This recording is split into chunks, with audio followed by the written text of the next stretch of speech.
on le fait en douce et on utilise les humanitaires pour camoufler. Et donc, quelque part, il y a des humanitaires qui commencent quand même à se révolter par rapport au rôle qu'on leur fait jouer. Et puis, d'autre part, il y a quelque chose qui finit par être un petit peu choquant, c'est que, bon, comment se fait-il, quelque part, qu'il n'y aurait que les Blancs qui auraient de la compassion? Il y a aussi de la compassion en Afrique. Et pourquoi cette compassion ne s'exerce-t-elle pas? Parce qu'il y a une différence de moyens tout à fait considérable. Mais pourquoi je dirais, là, on touche aux mécanismes d'inégalité fondamentaux. Une inondation en Somalie va faire 100 000 morts, la même aux États-Unis en fera 50 ou 60, parce que la catastrophe, entre guillemets, s'opère sur un fond de pays qui a été dégradé, et comme le montre très bien Sylvie Brunel par ailleurs, il n'y a pas de famine qui ne soit pas une famine politique. Pour moi, l'une des phrases les plus importantes, je suis économiste, et j'ai fait de l'économie parce que je pensais que les problèmes de la faim se résolvaient par l'économie. Mais une des phrases les plus importantes qui remet en question ce primat de l'économie a été prononcée par un prix Nobel d'économie indien qui s'appelle Amartya Sen et qui dit « Dans toute l'histoire des famines du XXe siècle, il n'y en a pas eu une seule qui se soit produite dans un pays qui a eu un minimum de démocratie et de liberté d'expression. » Qu'est-ce que c'est que la démocratie et la liberté d'expression? Ce sont des armes politiques. Autrement dit, on voit bien que ces situations d'urgence dans lesquelles on intervient au Burundi, on va intervenir au Zimbabwe, on va intervenir peut-être bien en Côte d'Ivoire, etc., en fait, sont le produit d'un mélange de criminalité économique et politique, où bien sûr les Africains ont leur part, mais où aussi nous avons une part que nous ne voulons pas regarder.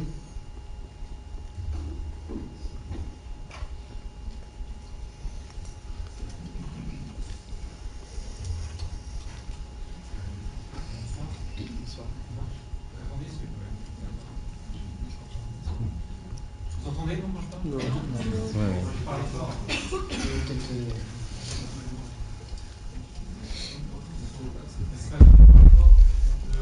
On parle beaucoup de la France en fait, et je voulais savoir si vous aviez des éléments sur les autres pays européens, notamment l'Angleterre avec le Commonwealth, ou bien on parlait de l'Allemagne comme Madagascar, qui se positionne beaucoup en ce moment, vu que Ravalomanana, ils ont un appel direct pour se sortir un peu du... Ah, ça marche, mais oui.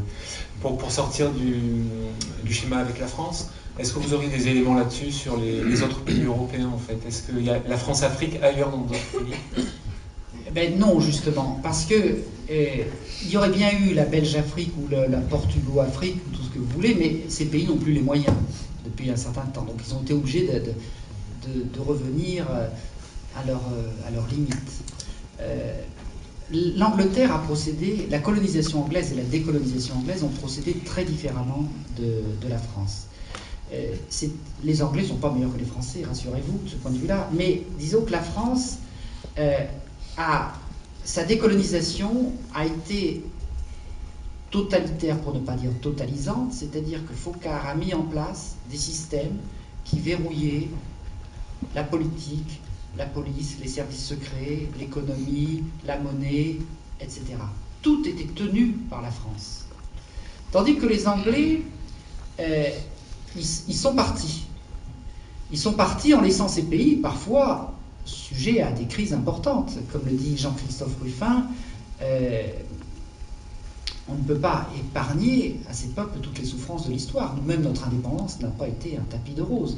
Mais ils sont partis.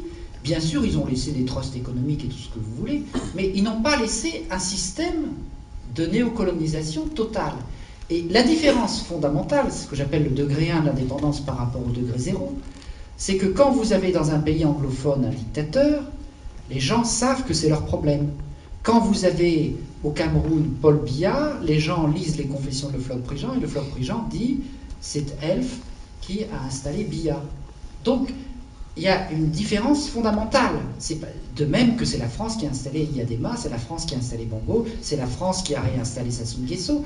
Donc quelque part, on est encore au degré 0 de l'indépendance. Et là, c'est une différence fondamentale. Parce que le degré 1, prenons le cas de Madagascar, Ravalomanana, c'est qui peut avoir toutes sortes de défauts et tout ce que vous voulez, mais les gens ont dit, nous voulons ce gars-là parce que, quelque part, il produit malgache, et il ne fait pas que de la spéculation sur l'importation, et quand il produisait ses yaourts, il payait bien les paysans au comptant, ce qui est rarissime quand on achète des choses aux paysans. Bon. Donc, je dirais, il n'aurait que ces deux qualités-là, quelque part, ils se sont dit, on va essayer au moins faire un bout de chemin dans ce sens-là. Bon.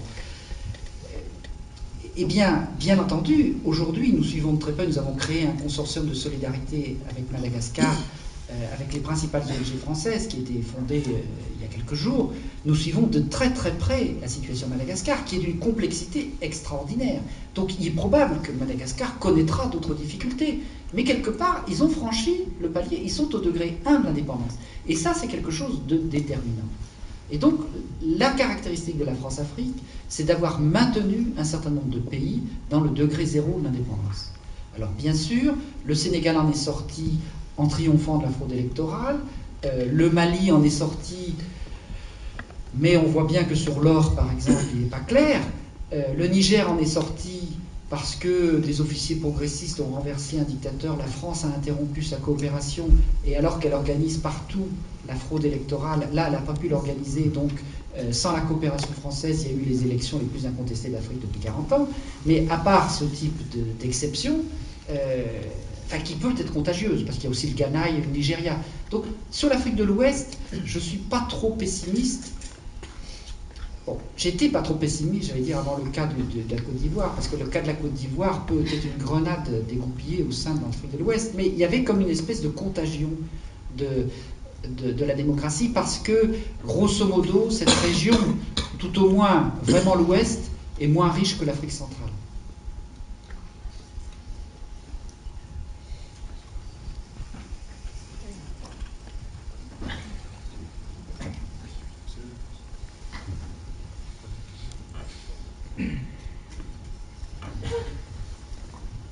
Je vous remercie. En fait, il est tout à fait clair que maintenant, la situation dans laquelle se trouve l'Afrique aujourd'hui, elle n'est pas une fatalité en soi. C'est une situation qui a été voulue, qui a été conçue et qui est entretenue par certains individus, notamment ceux qui tiennent les rênes des pays africains, mais aussi la France et d'autres pays encore. Mais en fait, moi, mon souci, c'est surtout au niveau de l'information. Comme vous dites si bien, en fait, bon, je me dis que les esprits sont comme des parachutes, quoi. Ils ne fonctionnent que quand ils sont ouverts. Et le but, c'est surtout d'ouvrir les esprits des gens, en fait. Et les informations que l'on peut récolter ici, les populations africaines, mais on cultive une espèce d'obscurantisme, quoi, en fait, en Afrique. On maintient les gens dans une espèce d'hypnose. On essaie de les enfermer au maximum afin qu'ils ne puissent pas ouvrir les yeux, en fait.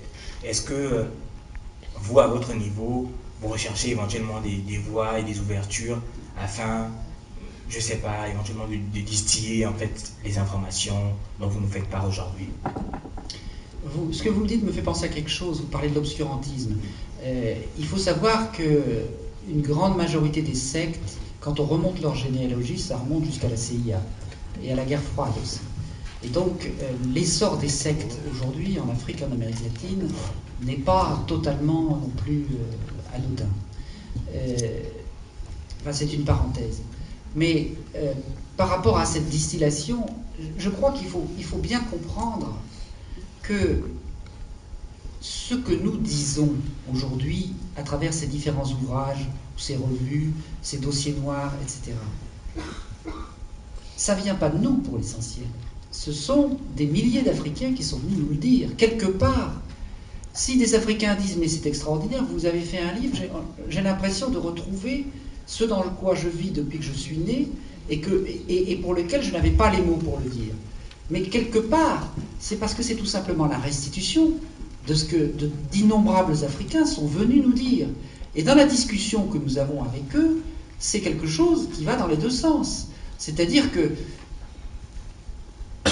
l'information que nous répercutons, que nous essayons à survivre, parce qu'on est quand même à milliers maintenant, et peu à peu, nos moyens d'essayer de collecter l'information s'augmentent. cette information, elle passe de part et d'autre. Et il y a eu, au moment de la mission d'interposition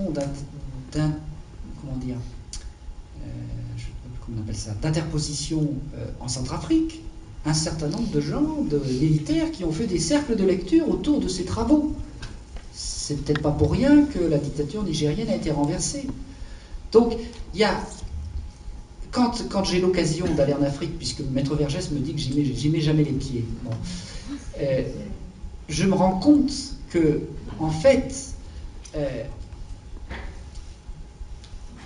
quelque part, il y a une espèce de travail en commun qui se fait sur ces questions d'information, qui est bien sûr tout à fait insatisfaisant, mais grâce à Internet, grâce à toutes sortes de circuits parallèles qui, pour le coup, sont bénéfiques et qui trompent la censure, on arrive à installer des choses. Tout à l'heure, vous n'avez peut-être pas vu, mais l'enseignante, entre guillemets, qui est intervenue dans la vidéo, n'est pas n'importe qui. C'est la femme de Mongo Betty. Mongo Betty, c'est pour moi probablement peut-être l'un des 2 ou 3 plus grands écrivains africains des 40 dernières années. On n'a pas fini de lire Mongo Betty. Il a dit à peu près tout ce que je dis 20 ans avant que je ne l'écrive. Et il a publié avec Odile Bidi, sa femme, pendant une bonne dizaine d'années, une revue des peuples noirs qui est une mine extraordinaire d'informations. Et sur la fin de sa vie, au lieu, lui qui était professeur des universités françaises, etc., ou j'allais dire, de faire comme les tyrans africains, c'est-à-dire d'aller loin de son pays, il est revenu chez lui, il a créé au cœur de Yaoundé, dans une dictature, la librairie des peuples noirs, qui est un lieu protégé de la censure, parce qu'il était quand même suffisamment connu pour que, tout en lui faisant toutes les misères du monde, le gouvernement camerounais n'ose pas emprisonner Mongo Betty. Et quelque part, je dirais, des expériences comme ça montrent qu'il est possible de lutter contre la censure, y compris, je ne citerai pas des gens comme Norbert Zongo, le journaliste burkinabé, mais tout cela, à mon avis, a une importance extrême. Et bien entendu, il faut qu'il y ait une osmose, une espèce de perméabilité entre les informations, de l'information, de la communication, entre ces efforts.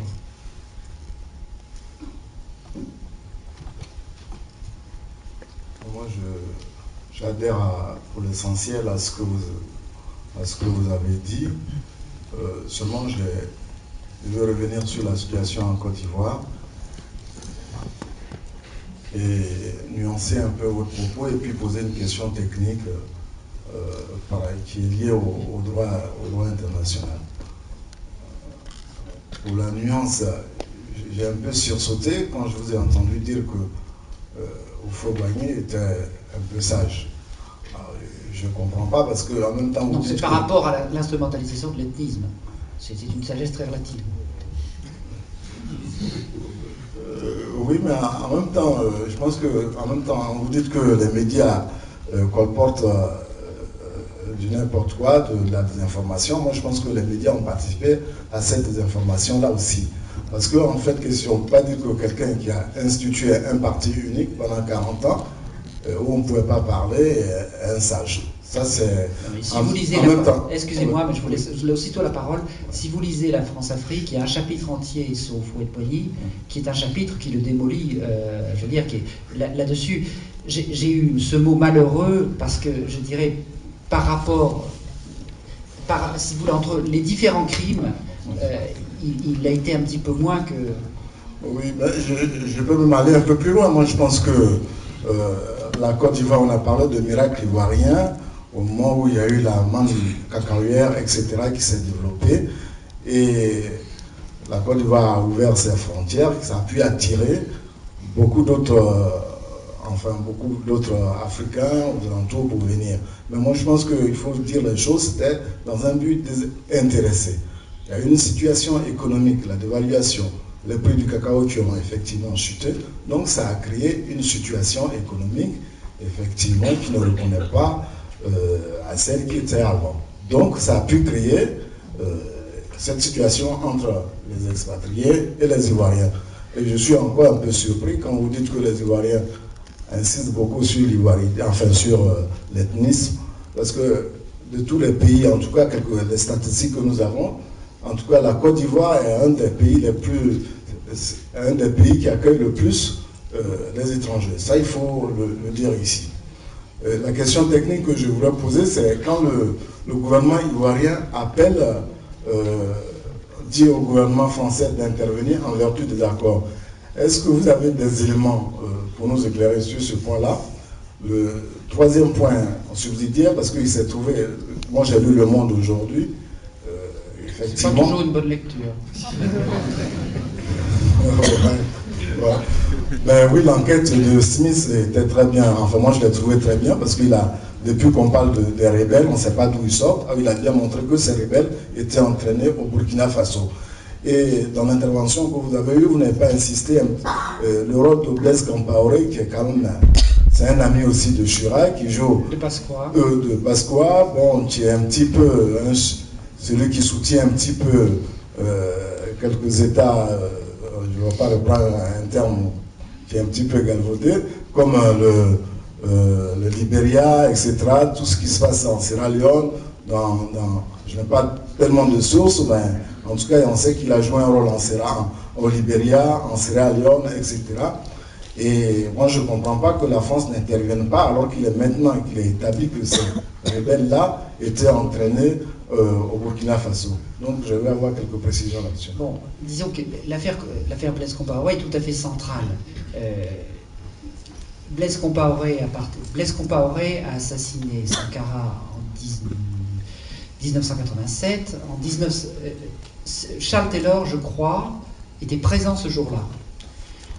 Et 2 ans plus tard, la base du Burkina a servi avec l'ouest de la Côte d'Ivoire sous la responsabilité déjà du général Gay, ont servi de point d'attaque pour la destruction du Libéria, puis de la Sierra Leone avec Charles Taylor, dans une alliance un peu compliquée où il y avait à la fois Kadhafi et la France-Afrique. Il y a une très vieille alliance entre la Libye de Kadhafi et la France-Afrique, et le point central, névralgique, c'était le Burkina de Compaoré, d'où partaient les troupes, les mercenaires, les armes, pour s'accaparer les richesses du Libéria et de la Sierra Leone. Donc les crimes, parce qu'il y a eu des crimes là-dedans, les crimes de Compaoré dans cette affaire sont tout à fait considérables. Et donc, ayant fait cela, bien sûr, on peut se dire, il va récidiver. Il va récidiver en Côte d'Ivoire. Cependant, nous avons des informations assez précises, comme quoi le mouvement de révolte et de rébellion est d'abord un mouvement proprement ivoirien. C'est-à-dire que le cœur de cette révolte, ce sont des militaires, des officiers qui maltraitaient, une troupe maltraitée, parce que Houphouët maltraitait son armée, il avait l'armée française. Donc ces gens-là ont fait un coup d'État en 1999, ils ont cherché une ombrelle qui plaise à la France-Afrique qui s'appelait le général Gay. Le général Gay, totalement lié au réseau france-africain, s'est empressé de les court-circuiter, puis de les torturer, de les éliminer, etc. Et ces gens-là, depuis lors, ils ne cessent de guetter l'occasion de recommencer leur coup. Donc cette dynamique, elle est d'abord proprement liée à l'histoire ivoirienne. Ce que j'évoquais tout à l'heure, c'est que la France n'était pas mécontente de laisser ce coup d'État renaître parce qu'elle avait envie, la France chiracienne, de se débarrasser de Gbagbo. Donc dans cette histoire-là, il y a toute une succession d'apprentis sorciers. Parce que quelles que soient les raisons des uns et des autres, quand on est dans un pays où depuis 2 ou 3 ans, vous trouvez dans les journaux des discours, je dirais, qui avalisent les méthodes d'instrumentalisation de l'ethnisme, ce qui se passe dans les gendarmeries, etc., etc., bon, qui est proche de ce qu'on pourrait dire de la part d'une police lepéniste ou des choses comme ça. quand vous êtes dans une situation comme ça et que vous savez ce qui s'est passé au Rwanda, vous ne prenez pas l'initiative d'exprimer votre refus ou votre désaccord politique par un coup d'État. Parce qu'on sait que quand on commence un coup d'État, on ne sait pas où ça finit. Autrement dit, dans cette affaire-là, nous, sur Vie, on est tout à fait clair. Nous condamnons le coup d'État. Parce que ce coup d'État, il est extrêmement dangereux. Il y a bien sûr des revendications tout à fait justifiées par rapport à un certain nombre de dérives qu'il peut y avoir là-bas, mais dans ce contexte-là, déclencher le feu, ça peut aboutir, je suis obligé de le dire, ça peut aboutir à 1 million de morts. Bon. Et j'espère que ça n'y aboutira pas, mais c'est vraiment du jeu d'apprenti sorcier.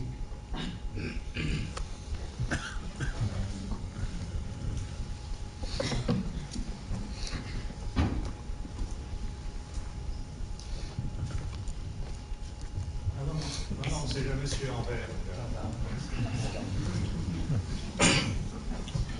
Merci. Je voudrais vous poser une question, mais avant de poser la question, permettez-moi de vous dire quelque chose et de faire aussi un petit constat.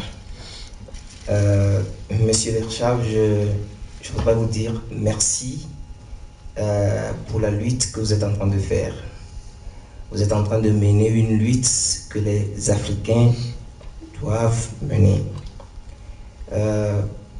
En venant ici ce soir, je pensais voir cette salle pleine de compatriotes africains.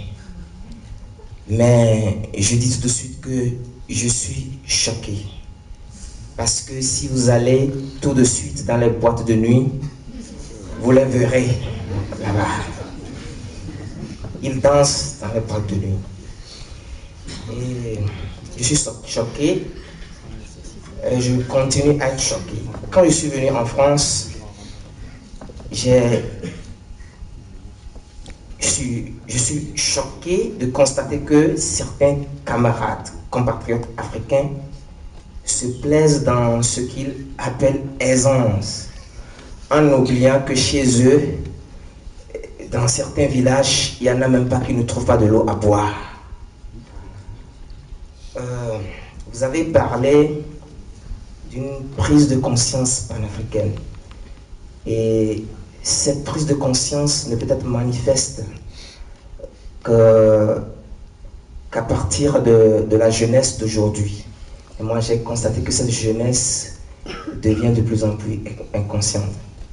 Je voudrais, à travers tout le monde dans cette salle, lancer un appel pathétique et solennel à tous les Africains, à toute cette jeunesse africaine qui n'est pas représentée aujourd'hui dans cette salle. Et la question que je voudrais poser, ça concerne... Moi, je suis togolais. Mais je ne voudrais pas parler du Togo parce que ce qui se passe au Togo est grave, je dirais même gravissime. Et je donne un exemple. Charles Pasqua est arrivé chez nous au Togo et a déclaré publiquement, étant très bien au courant des exactions que Yadema commet, a déclaré publiquement que les Togolais ont la chance d'avoir Yadema comme président. Peu s'en faut, il allait être lapidé, mais il est parti très tôt. La question que je voudrais poser concerne le Bénin. Et comment vous pouvez expliquer la réélection du président Mathieu Kérékou? Parce que ça s'était passé d'une manière un peu pacifique que je n'arrive pas à comprendre. Est-ce que la France a aussi la même mise? Je vous remercie.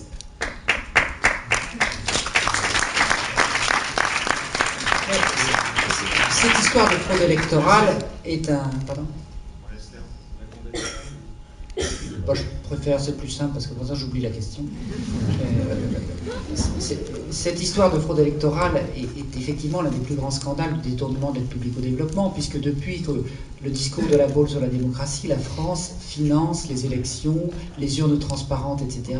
Et elle envoie ses spécialistes, dont certains des emplois fictifs à l'Élysée. L'un est devenu le principal conseiller électoral de Chirac, pour faire en sorte, dans les mécanismes de centralisation des résultats, que là où les gens votent à 80% contre un dictateur, ils votent 80% pour le dictateur. Bon. Et ça s'est passé dans toutes les élections importantes, une cinquantaine d'élections au moins importantes en Afrique dite francophone, depuis 12 ans, à part quelques exceptions. La première au Bénin, une élection au Congo-Brazzaville, l'élection au Niger dont j'ai parlé, celle au Sénégal, etc. Mais à part ces quelques exceptions-là, partout c'est la même chose. La France a instauré un mécanisme de fraude avec 20 systèmes cumulés, depuis la fraude sur les listes électorales, la fraude sur les conditions constitutionnelles, la fraude dans les doubles bulletins, triples bulletins. Il y a une panoplie incroyable que nous avons décrite dans un dossier noir, c'est Tchad, Niger, escroquerie à la démocratie. C'est vraiment parfaitement rodé. Eh bien,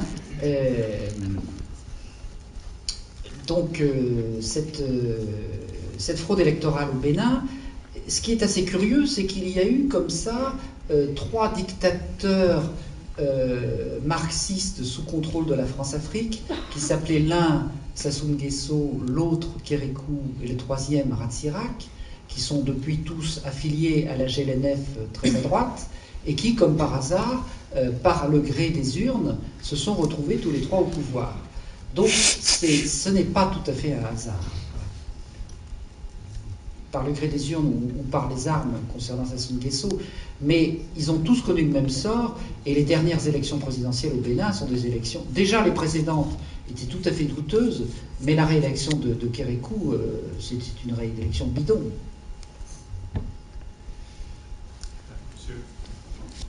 Oui, je vous remercie effectivement de toutes les précisions ou de toute la maîtrise avec laquelle vous abordez les sujets, les différents sujets d'Afrique. J'ai lu effectivement à plusieurs reprises Franc-Afrique, et mon intervention, c'est d'abord, je voudrais, mon voisin a abordé un sujet donc sur la Côte d'Ivoire, que je voudrais quand même donner quelques précisions. Il n'y a pas que le cacao ou le café qui a fait qu'il y a plus donc d'expatriés en Côte d'Ivoire.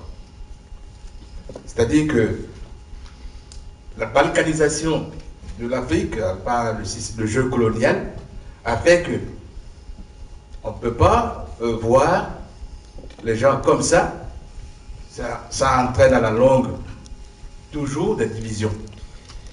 Et je suis africain, donc je sais que si on découpait comme ça, l'entente serait beaucoup plus parfaite que comme ça.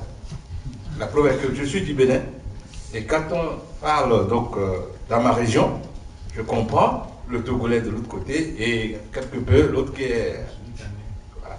Bon, donc cela veut dire que et de surcroît, j'ai commencé mes études supérieures en Côte d'Ivoire. Donc j'ai fait... Je ne suis pas... je ne suis pas le chaos, mais j'ai commencé mes études supérieures en Côte d'Ivoire, et ce que je vis aujourd'hui, ou ce que je lis, ou ce que j'entends, il y a déjà une trentaine d'années, hein, donc ce que je peux dire, on peut conclure maintenant après 30 ans d'expérience. Cet esprit, même entre Ivoiriens, les différentes races qui se regroupent en Côte d'Ivoire, j'ai habité une cité universitaire où, bon, quand on est jeune, on se promène beaucoup, où déjà l'Ivoirien qui vient au Petit Bassam, qui est aussi, l'Abidjan appartient à ceux-là, on le traite donc de petits ébriers ou de petits... c'est-à-dire que c'est des langages qui, par la langue, ne peuvent entraîner que ce que nous vivons aujourd'hui. C'est-à-dire que nous sommes ensemble. Si on doit travailler ensemble, partons pour aller ensemble. Mais si on quitte Abidjan pour aller à Gagnoa, l'autre dit, oh ben l'autre, mettez façon. Cela veut dire que donc il y a déjà des jeunes qui nous promettent par la suite qu'il y aura toujours, je ne sais pas, échauffourée. Bon, maintenant, quand on parle donc d'expatriés plus nombreux ou autre chose, ce n'est pas parce qu'il y a plus donc d'expatriés en Côte d'Ivoire qu'ailleurs. Il y a eu un système de camouflage entretenu par Houphouët-Boigny, vous avez bien décrit, si bien que, bon, ben donc, on a miroité que, bon, ben donc, c'est le Pérou, donc ça doit aller comme ça, et bon, mais malheureusement, comme tout ce qui est artificiel finit toujours par s'effondrer, malheureusement, aujourd'hui, on voit que, donc, il n'y a rien de solide qui était construit, et puis, bon, mais donc, on s'attaque. Hier soir, je voulais intervenir aussi parce que j'étais à l'opéra, et donc j'entends aussi un autre discours où quelqu'un dit que donc il a complètement écarté le dossier Ouattara de ce qui se passe en Côte d'Ivoire aujourd'hui. Or, on ne peut pas balayer cette affaire. L'affaire Ouattara, c'est le nœud de la crise politique en Côte d'Ivoire aujourd'hui. Donc je vous remercie donc d'avoir bien maîtrisé le sujet africain. Donc là, c'est dommage. Je voudrais revenir un peu sur ce que mon voisin de Togo aussi a dit. Bon, c'est regrettable que quand on arrive dans des endroits comme ça, il n'y a pas beaucoup plus d'Africains pour vous écouter.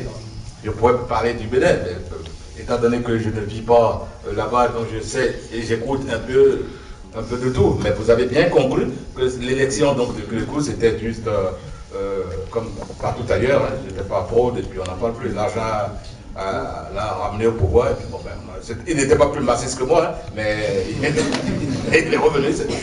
Là, merci. Ça m'inspire deux choses. Premièrement, le juge Zorro, dont je parlais tout à l'heure, enfin, le monsieur Zorro, qui est devenu président d'un mouvement ivoirien des droits de l'homme, fait cette remarque assez judicieuse. Vous savez que l'une des choses qui ont mis le feu aux poudres en Côte d'Ivoire, c'est cette fameuse constitution où il fallait, pour se présenter, être né de père et de mère ivoiriens. Le problème, c'est que la Côte d'Ivoire, elle n'existe que depuis 1960. Donc personne n'est de père et de mère ivoiriens qui a un certain âge. Je veux dire, la Côte d'Ivoire, c'est une création de la colonisation et de la décolonisation. Donc l'État, le vivre ensemble entre Ivoiriens, c'est d'ailleurs une décision d'Houphouët, parce que tous les leaders lucides des années 60, du début des années 60, voulaient faire un grand pays de l'ouest de l'Afrique. Et celui qui a tout saboté, c'est Houphouët. Parce qu'il savait que justement, pour maintenir la présence française, il fallait saboter tout ça. Donc quelque part, la Côte d'Ivoire, c'est d'un certain côté la création du monsieur France-Afrique qui est Houphouët. Et puis, je voudrais faire une petite démonstration qui me paraît absolument essentielle sur les problèmes de l'avenir de l'Afrique. Ça va me prendre 5 minutes, mais ça me paraît important. Je vais un peu rappeler le schéma de l'historien Braudel, Fernand Braudel, qui écrit l'histoire du fonctionnement de l'économie dans le monde comme une maison à 3 étages.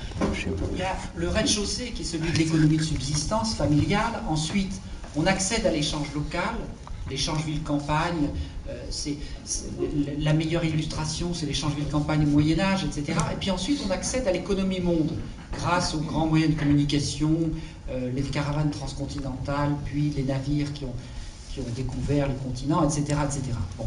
Donc, il démontre, je ne vais pas vous développer tout ça, qu'il y a d'ailleurs 3 façons d'agir. On n'agit pas de la même manière quand on est dans sa famille, dans ses proches, que quand on agit dans l'échange local, et c'est là aussi qu'est née la démocratie. Comme par hasard, la démocratie est née sur le marché, sur le forum, l'agora, et puis ensuite vous accédez à l'économie monde, et il montre comment les règles de l'économie monde sont aussi quelque part une négation des règles de la démocratie et du marché, mais peu importe. Ce qui est certain, c'est que l'Afrique, en l'an 1000, avait de grands États, accédait à l'économie monde. Il y avait en Afrique de l'Est, on allait jusqu'en Chine, alors qu'en Europe, on clapotait péniblement dans la Méditerranée. Donc, quelque part, il y a 1000 ans, en Afrique, tous les étages de l'économie et de la société et de la politique. L'étage familial clanique, l'étage de l'échange local et l'étage de l'accès à la société monde. Puis, on pourrait remonter à l'Égypte si on suit le grand Cheikh Anta Diop, etc. Donc, tous ceux qui disent que l'Afrique n'est pas capable de construction politique sont évidemment des ignares considérables. Mais qu'est-ce qui s'est passé entre-temps? C'est que, à partir de 1500, il y a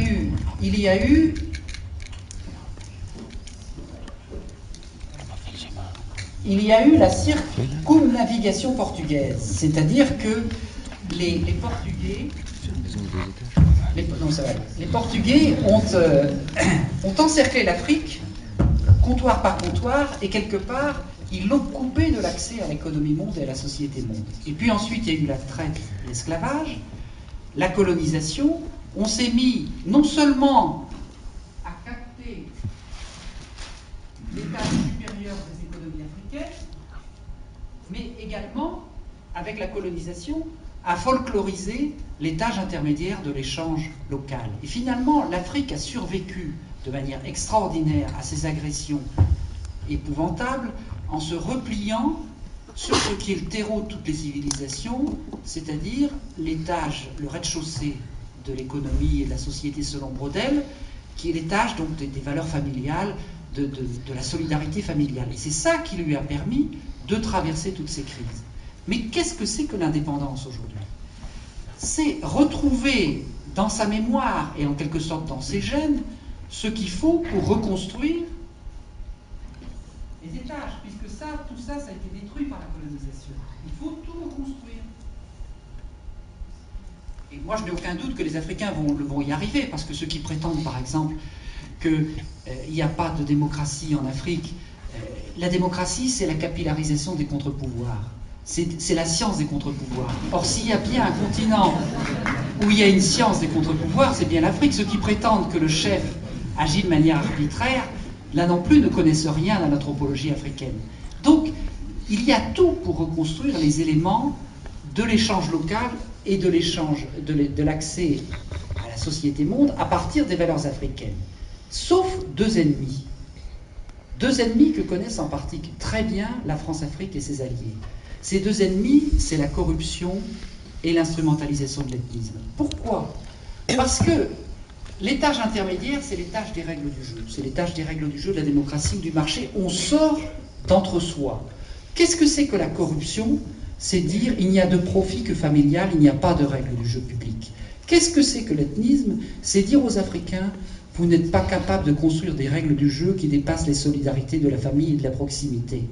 Donc tous ceux qui, africains, rentrent dans le discours qui les voue à la fatalité de la corruption et de l'ethnisme, font le jeu de l'impossibilité de la reconstruction de l'indépendance, c'est-à-dire des différents étages, de l'échange local et de l'accès à la macro-politique et à la macroéconomie, qu'est véritablement l'indépendance. Donc on voit bien que c'est un jeu particulièrement pervers. Tous ceux qui vous disent, et je crois que, et j'en suis même sûr, que le jour où un véritable discours politique, ou je dirais même métapolitique africain, s'inspirant des valeurs les plus profondes, montrera aux gens qui ne sont pas corrompus, qu'ils ont été capables de coexister bien au-delà de leurs ethnies, et que ces valeurs-là, c'est ce qui va leur permettre de prendre leur place dans le monde, ce jour-là, je pense que tous ces discours vont s'envoler comme des fantasmes. Mais ça, personne ne peut faire ce travail-là à la place des historiens, politologues, anthropologues, etc., africains dans ce domaine. Je vous remercie. Je me présente, moi je suis togolais. Oui. Je remercie M. Verchap pour la lutte qu'il mène à la place des Africains et dont il ne demande pas reconnaissance. D'abord, je peux dire que c'est à travers votre association que vous avez pu rentrer en contact de toutes ces informations sur l'Afrique. Mais ce que je veux savoir, et le petit français, est-ce que le petit français va comprendre que tout ce qui se passe en Afrique, c'est élaboré et planifié en France ici? Quand je suis arrivé ici, bon, jusqu'à présent, moi j'ai cessé de regarder les télévisions ici, TF1, tout ça là. Parce que, pourquoi? Oui, on ne fait que montrer lorsqu'il y a famine en Angola, les enfants sont là avec des pieds grêles, ventre ballonné. C'est ça qu'on montre à la télé. Et on ne montre jamais l'Afrique des fiers guerriers. On ne montre pas ça. Quand il y a manifestation, on ne montre pas ça. C'est lorsqu'il y a famine, quelque part, c'est en ce moment qu'on appelle l'envoyé spécial qui commente et on montre les enfants qui ont faim, tout ceci, cela. Mais lorsqu'il y a quelque chose de grandiose en Afrique, bon, Bon, les deux journalistes parlent en 2 secondes, c'est fini. Est-ce que aujourd'hui, la plupart des Français, parce que je suis à l'université, ne connaissent pas l'Afrique? On leur a parlé seulement que ce sont des barbares, parce qu'on montre toujours les guerres là-bas. Que ce sont des barbares, bon, ce sont des gens qui ne connaissent rien, à l'amphi même, quand tu poses une question concernant un auteur français, on te regarde, comment tu as fait pour connaître ça? Tu es en Afrique. Voyez-vous? De deux, ce que j'aimerais savoir, le problème épineux de l'Afrique, c'est les médias. On était au Togo, le directeur de RFI est venu que bon, RFI sera en modulation de fréquence. Ah là là, on a dansé l'animation, on a dansé pour remercier le directeur de RFI, pour remercier Chirac, pour remercier Yadema de sa politique pragmatiste. Mais quelques instants après, puisque notre média, même la télévision, la radio, c'est Yadema seul. C'est lui, vous chantez à sa gloire, vous lisez l'émotion à sa gloire, et il donne l'argent, puisqu'il n'y a aucun opposant qui peut avoir accès à la télévision. S'il y a un opposant, qu'on vous présente à la télévision, ça, ce sont des opposants complices. Sinon, un opposant digne de ce nom, comme un Gilles Olympio, Ninevi, ne peut vous jamais avoir accès à la télévision. C'est que si on les montre à la télé, peut-être il y a quelques courtisans français qui sont venus peut-être pour dialogue ou bien réconciliation, et on montre ensemble à la télé, les enfants arrivent à voir, ah voilà Ninevi, voilà Gilles, c'est fini. On ne montre pas. RFI vient, on applaudit. Après, on voit que RFI aussi joue le jeu. L'élection, on dit qu'on clôture les journées à 18h. Déjà à 17h30, RFI dit que bon, c'est tel qui va gagner. Et effectivement, c'est lui qui gagne. Effectivement, c'est lui qui gagne les élections. Oh, on dit que mais, les blancs là, ils sont sorciers. Ils ont aussi en même temps. Voilà. Oui. Parce qu'on n'a pas d'accord de faire les deux comptes. On dit que c'est lui qui gagne. En 98 au Togo, il y a eu la grande salle comme ça, les urnes non dépouillées, mais on proclame les résultats et RFI commente correctement. Yadema est là. Bien. Tout récemment, le premier ministre de Yadema quitte le gouvernement. Il arrive en France ici. Il fait interview à RFI. Censuré. Il a fallu la grève de l'intersyndicale de RFI pour que le discours passe, son interview passe. Or, lorsque l'interview devait passer, c'est mardi que l'interview devait passer. La nuit à 0h, la modulation de fréquence de RFI à Lomé et à Kara était brouillée. Donc, les Togolais n'ont pas su l'interview. Mais on dit que l'interview est passée, que c'est passé sur RFI. Et on commente. En plus de ça, les revues. Nous prenons les revues. Jeune Afrique, l'intelligence, Jeune Afrique, l'économie. Comment ça s'appelle? Pascal Tala. Jeune Afrique, vous voyez que Jeune Afrique a été légataire universel de Focard. Merci. C'est vrai, c'est pas oui. Vous arrivez au Togo, vous rentrez dans les bureaux de l'administration, vous allez voir de gros livres. On dit Cap sur l'an 2000. C'est écrit par Blaise Pascal Tala. On a amené le livre, c'est à 15 000 francs CFA. Les gens n'arrivaient pas à payer. On a obligé les fonctionnaires, on va prélever ça sur leur salaire. On n'arrivait pas, on est obligé de distribuer le livre gratuitement. Ce n'est que quand vous allez chez les gens à la maison, les gens en ont jusqu'à 6. Voyez-vous? Et les journalistes de Jeune Afrique, l'intelligent, vous voyez, au moment où on crie Yadema a fait ci, Yadema a fait ci, on voit François Soudan qui court rapidement arriver et dit que non, ce n'est pas comme ça que ça s'est passé. L'avion de Yadema a pris feu au Niger, à Niamey. Et tous les journalistes ont voyagé pour aller faire l'enquête là-bas, savoir dans les circonstances dans lesquelles l'avion a pris feu. Mais François Soudan quitte ici, il va à Lomé, alors que ce n'est pas à Lomé que l'avion a pris feu. Alors, il dit que non, l'avion transportait seulement de l'eau minérale pour les chefs d'État. Parce que le journaliste nigérien avait dit que l'avion transportait des munitions. Donc, il faut aller démentir tout cela. En plus, les correspondants de ces médias, chez nous, par exemple au Togo, il y a certains qu'on appelle Guy Mario. Des fois, on est obligé que c'est le correspondant du Bénin, Jean-Luc Abdoula, qui vient commenter parce que dans des situations, il est embarrassé, il ne sait pas quoi dire. Même là, sur la grève des étudiants, il ne sait pas quoi dire. S'il dit quelque chose, Yadema va s'énerver.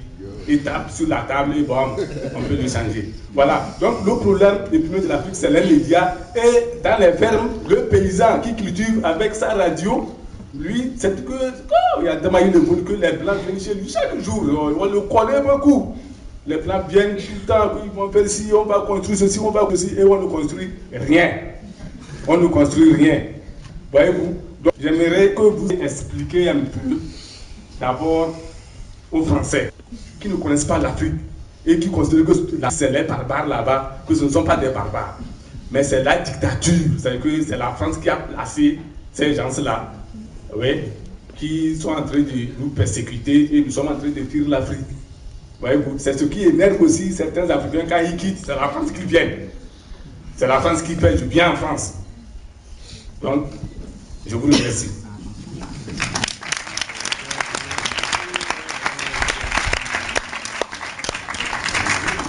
On fait ce qu'on peut pour expliquer aux Français, je compte sur vous, parce que assez régulièrement, quand il y a un journaliste qui m'interviewe sur un média audiovisuel, il ne reste pas très longtemps à sa place. Donc, c'est assez difficile, c'est-à-dire que vous parlez du problème de la presse au Togo, mais c'est aussi un petit peu pareil en France. Noir Chirac a fait d'un boycott absolument invraisemblable des médias. Un certain nombre de journalistes nous ont dit, mais nous, on nous a dit, c'est pas possible de publier un papier sur cette question. Donc, je crois que, quelque part, il faut trouver des moyens. Enfin, dans nos réflexions stratégiques, on se dit qu'il y a deux cibles principales qui, aujourd'hui, sont derrière ces mécanismes. C'est le rôle des médias et le rôle des banques. Et là-dessus, je crois qu'il y a un travail très précis d'enquête à faire sur comment, en fait, les banques jouent des jeux de spéculation qui sont non seulement immoraux, mais dangereux pour l'ensemble, non seulement en Afrique, mais chez nous, et comment se met en place un système où la possibilité de s'exprimer que nous avons ici ce soir, mais qu'on pourra plus répercuter à travers des mécanismes de plus en plus précis de prise en main des médias. Donc ça, ce sont des... Je crois que là-dessus, il faut qu'on progresse sur les moyens de lutter contre ces mécanismes qui sont apparemment indolores, mais qui à terme vont nous empêcher de dire tout ce qu'on dit ce soir.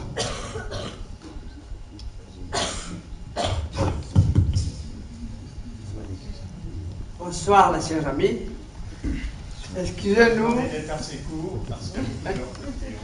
Excusez-nous si nous prenons la parole tout le temps comme ça pour vous parler. C'est tout à fait humblement que nous le faisons. Moi, je m'appelle Joy Lebeau, je suis expert financier consultant international. Je voulais vous dire une chose très simple. Ceux qui ont regardé le film ici et ont vu Madame Biyidi Alexandre, j'ai quelques livres de Biyidi Alexandre qui sont chez moi. Si ces livres peuvent intéresser quelques-uns d'entre vous, quelqu'un me laissera son adresse ici et je pourrai le contacter. Biyidi, c'est Mogobetti. Hein. Voilà, Biyidi. Et celui qui veut me voir, je suis à l'université Jean Moulin, à la bibliothèque, tous les jeudis vers 17h, au dernier étage là-bas. S'il y a quelqu'un qui veut me voir, il peut me rencontrer. Bon. Et puis, mes chers amis français, s'il vous plaît, ne riez pas. C'est sérieux. Parce que si les jeunes comme vous, que j'ai souvent devant moi, sont comme ça devant nous, ce que je peux vous dire et le réitérer avec beaucoup de force, mais avec de l'humilité en même temps, c'est que si vous voyez quelque chose à la télévision qui se rapporte aux pays africains, la plupart d'entre vous ici, là, vous êtes des étudiants, vous avez, n'est-ce pas, ce qu'on appelle dans la tête, n'est-ce pas, le brain trust. Réfléchissez un peu à deux fois comme les gens qui vont à l'université. Dites-vous bien que qu'est-ce qu'on veut encore me montrer aujourd'hui sur les pays africains? Pour qui veut-on encore me prendre aujourd'hui? Réfléchissez à deux fois, parce que si je vous dis ça, l'observation m'a montré que vous n'avez pas de dirigeants ici, vous n'avez que des gangsters. Et si vous ne faites pas attention à ces gangsters-là, parce qu'ils nous pillent là-bas, mais même vous ici, même vous aussi, vous n'êtes pas en sécurité. Hein. Je vous dis la vérité, avec mon expertise, et je travaille avec des gens qui sont très sérieux, et ce ne sont pas mes simples données que j'utilise.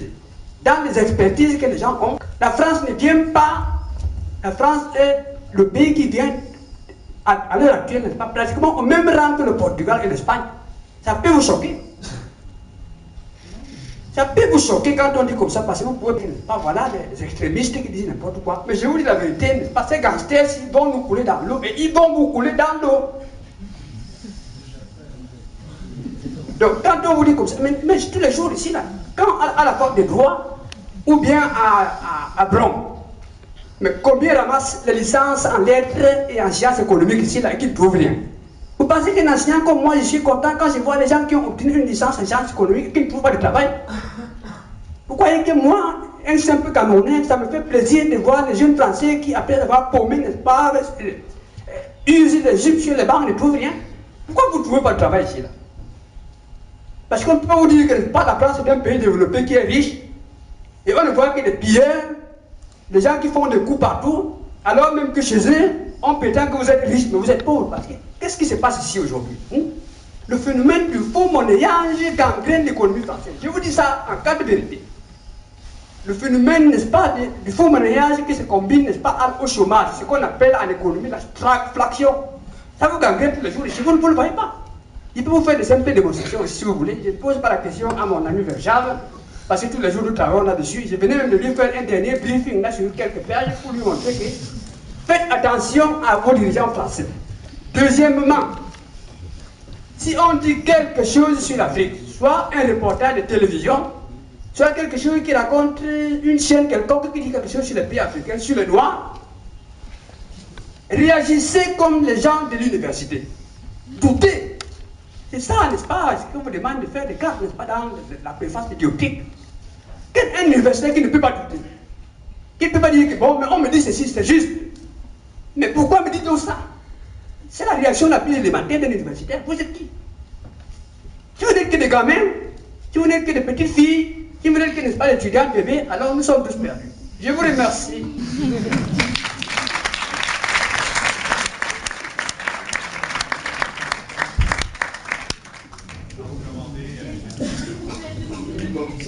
Je voudrais juste répondre à mes frères togolais et leur dire que je suis togolaise et je suis blanche. Et donc qu'il y a peut-être des Africains qui sont blancs dans cette salle. Et bon, je suis togolaise parce que j'ai épousé un Togolais et je suis fière de l'être. Et comme je suis militante de survie, j'ai écrit un petit poème. J'ai beaucoup écrit, j'ai écrit notamment sur ce qui s'est passé au Togo, puisque j'étais au Togo en 91 pendant la guerre civile. Mais là, je ne peux pas en parler. Je vais juste vous dire un peu ce poème pour un peu changer des choses un peu dures qu'on a pu écouter ce soir. Lettre aux militants de survie et à tous ceux concernés par le sort de l'Afrique. Vous qui lisez ces mots, soyez sensibles aux maux que l'Afrique connaît depuis des années, car l'Afrique exsangue s'enferme dans le bourbier que constituent les nations dites civilisées.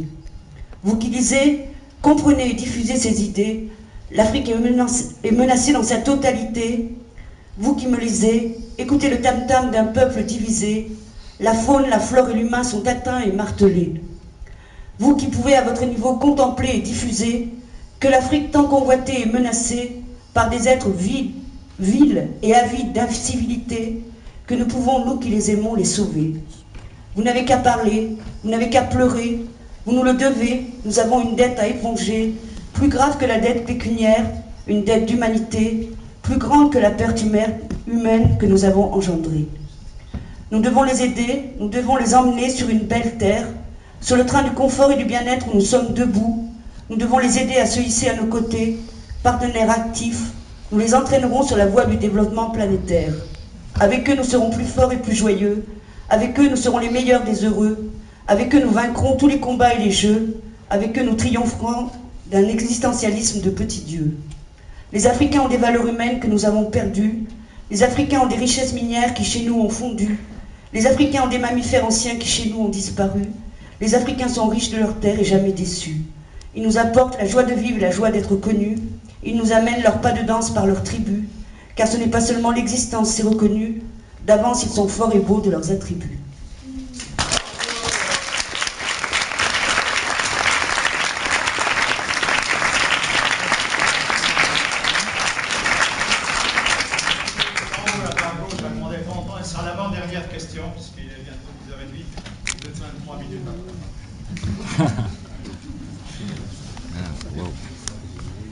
Oui, moi aussi je voudrais remercier M. Verchave et et survit, l'association survit.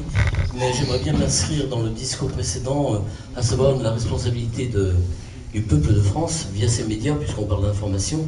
Et moi, j'amènerai un petit document tout simple, mais je pense que vous êtes au courant.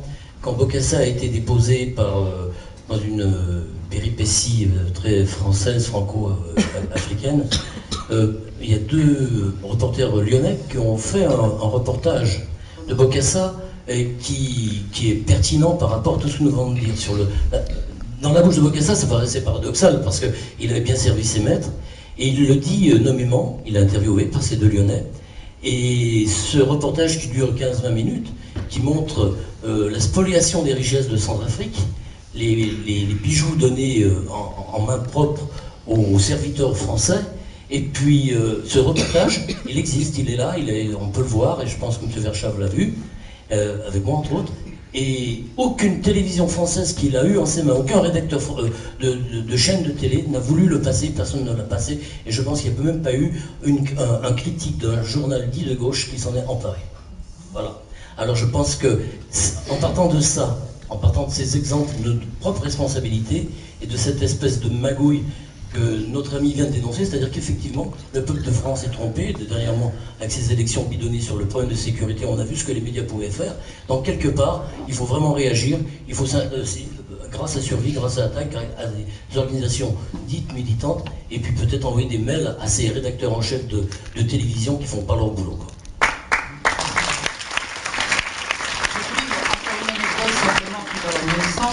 Un journaliste audiovisuel qui a fait des reportages tout à fait forts pour la télévision Arte est allé, il y a quelques jours, lui demander la possibilité d'aller en Côte d'Ivoire pour voir ce qui s'y passait. Au bout de quelques heures, on lui a répondu que ce n'était pas possible, car on provisionnait pour la guerre entre les États-Unis et l'Irak.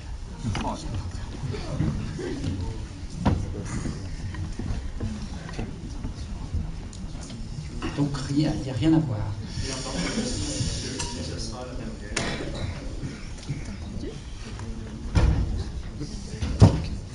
Bonsoir. André Veillon, je fais partie d'une ONG de solidarité dans le développement. Donc la première partie de votre intervention sur les ONG. Je voudrais vous poser une question très précise. Ça fait 9 ans qu'on travaille au centre du Burkina en pleine brousse et qu'on essaye de détourner de l'argent du ministère des Affaires étrangères pour les porter au bien directement des populations locales. Est-ce que vous pensez que ce détournement de fonds auquel on participe, est-ce que vous pensez qu'il faut qu'on continue? C'est ma première question. La deuxième question, c'est une question sur la politique. On est mené dans notre pays par des politiques et surtout par des financiers. Et je m'aperçois chaque fois, et je suis dans le même cas que je pense, que ce soit à Attaque, ou que ce soit à Survie, ou que ce soit dans les associations, on ne rentre pas dans ce combat politique parce qu'on a été trop banané par les uns, par les autres, les gens, et on entend les discours droite, gauche, milieu, tout ce que vous voulez, mais finalement, autant dans des pays qui sont au bord du gouffre, il y a un moment donné où les gens sortent de leur gond, mais j'ai l'impression que dans notre pays, on attendra encore qu'il y ait encore un peu plus de gens dans les bas-fonds pour sortir. Est-ce qu'il n'y a pas un moment où nous aussi on doit faire quelque chose à ce niveau-là, c'est-à-dire directement sur le plan de la politique? Alors, simplement pour vous dire que j'aimerais bien que vous veniez en parler parce que je vous ai invité pour l'année prochaine pour une semaine africaine et malheureusement cette nuit j'ai reçu un message me disant que vous ne pourriez pas venir. Cette information, si vous voulez la faire, je vous redemande encore ce soir de venir la faire. C'est dans la vallée d'Azergue. C'est vrai que vous êtes sûrement très très sollicité, mais donc mes deux questions c'est est-ce qu'il faut que nous on continue à tirer de l'argent de ces ministères qui finalement on sait très bien qu'il en arrive peu quand ça passe par les voies normales, alors que là nous on va vérifier sur place systématiquement ce qui est investi. Et deuxième question c'est que est-ce que par rapport à cette politique qui finalement dirige la politique financière, est-ce que nous les citoyens, parce que quand même les gens qui dirigent tout ça, ils sont peu nombreux. Qui c'est qui est le plus nombreux? C'est nous. C'est nous qui sommes dans la salle aujourd'hui, c'est les gens qui sont dans la rue, c'est nous qui sommes les plus nombreux. Et on se laisse mener par une petite infime partie de la population qui détient tous ces pouvoirs. Est-ce qu'à un moment donné, on ne va pas se les donner, nous, ces pouvoirs, pas attendre que les gens soient dans la merde, que les enfants qui viennent derrière nous, nos petits-enfants, nos arrière-petits-enfants, soient un jour dans la merde pour se lever? Parce qu'on peut se lever même quand on ne l'est pas pour ceux qui n'y sont pas aujourd'hui. Merci. Là, vous m'obligeriez à faire un cours de philosophie politique brodélienne, mais je vais quand même en 3 mots dire simplement, si vous voulez, ce que montre Brodel, je suis personnellement convaincu, c'est que ce qui tient debout une société, quand une société se développe, il faudrait que je fasse mes petits graphiques actuels, c'est que par rapport à ce schéma-là, c'est une société ballon de rugby, c'est-à-dire que l'étage intermédiaire est dilaté, c'est l'étage des règles du jeu. L'étage du rez-de-chaussée de la famille du clan, on ne pratique pas encore les règles du jeu de la société, et là on ne les pratique plus, on mélange. Bon, je n'ai pas le temps de développer tout ça. Et puis les sociétés très brutales, la limite étant le génocide, c'est des sociétés où il n'y a plus que des très riches et des très pauvres, il n'y a plus aucune médiation des règles du jeu. Elles sont effacées, tout le monde triche. Et comme c'est gonflé par la confiance, il suffit qu'il y en ait suffisamment qui trichent pour que les derniers disent « mais je ne veux pas être le dernier à ne pas tricher, puisque les autres gagnent en trichant ». Donc le problème, c'est la confiance d'une société en ses propres valeurs et en ses propres règles du jeu qu'elle renouvelle au fur et à mesure. Et quel est l'enjeu aujourd'hui de la reconstruction de l'Afrique? C'est de dilater les tâches des règles du jeu, les tâches des propres valeurs de l'Afrique, pour faire un contre-pouvoir au pouvoir absolu. Parce que tout pouvoir corrompt. Donc le problème, c'est pas de savoir si on met un tel ou un tel au pouvoir, c'est est-ce qu'il y a suffisamment de gens qui croient aux règles du jeu pour le rappeler sans cesse à l'ordre et aux règles du jeu. Et si au contraire, il n'y a pas de...